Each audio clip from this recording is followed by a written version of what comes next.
Bawal maingay at bawal maingay. At dapat makinig kay teacher. Kaya pangalawa, upo na maayos. Upo na kayo ng maayos. Very good. Pangatlo, pag tinanong mo kayo at gusto niyong sumagot, ay itaas na ang inyong kamay para sumagot. Okay ba yung class? Opo. Okay, very good. Ngayon ay, una natin magkabasahin dahil ang ating kung sa Tagalog pa ay ito ay na. Very good.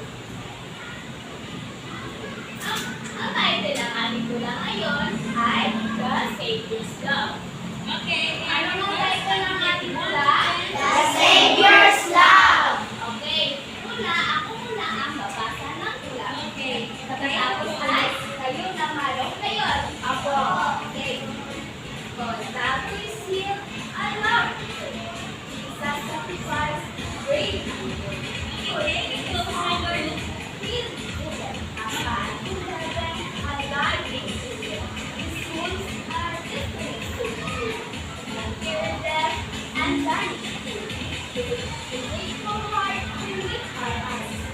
Thank us favor in the sky.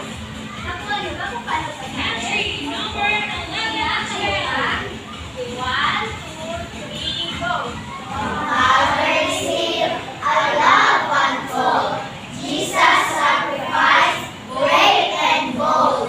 Forgiveness offered, freely given. A path to heaven, a life forgiven. His word testament so clear to procure death and banish fear. With grateful hearts, we lift our eyes to take our Savior in the skies. Very good. Alam niyo ba yun? Alam niyo ba yung amazing clock? Alam niyo ba yun? Okay. Dito yun, no? 1, 2, 3. 1, 2, 3. Amazing. Okay. Dito na ba yung teacher? Okay. 1, 2, 3. 1, 2, 3. Amazing. Very good. Ngayon ay muna tayo sa ating kwento. Ang kwento natin ngayon ay pinamagatang Jesus and the Faithful Woman. Alam niyo ba ang story na ito? So, sa nakakaalam ay huwag muna tayo spoil ha. Para okay ba? Okay ba?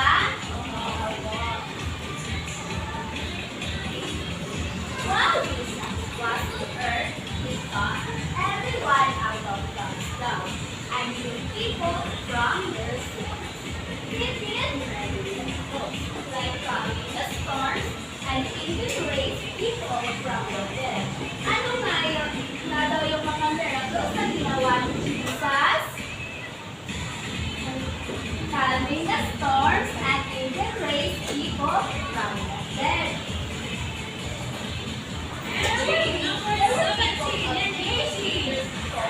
Pharisees who heard Jesus often speak. One of the Pharisees is Simon, who asked Jesus to have dinner with them. Sino nga yung nag-asang Jesus na makipag-dinner sa kanya? Simon. Very good.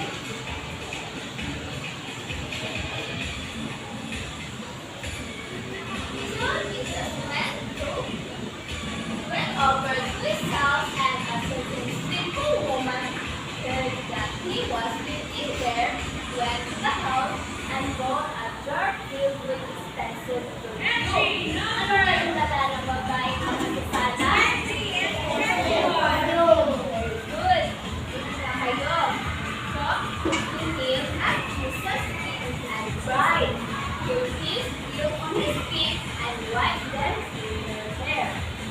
Kissed his feet and put the perfume there. Simon saw this and said to himself, if this really were a prophet, he knows what type of woman is touching him. She's a sinner. Sabi daw ni Simon, ang kung kilala ba daw ni Jesus, ang babae, dapat alam niya na ang babae iyon ay